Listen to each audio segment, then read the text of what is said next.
If no one sees you as an enemy, it means you're not important enough. If no one sees you as a threat, it means you're not strong enough.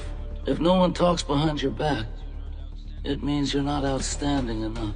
If someone is taking advantage of you, it means you have value. If someone isolates you, it means you're strong enough. If someone imitates you, it means you are charismatic. If someone slanders you, it means you are too prominent. If someone mocks you, it means you have unique thinking.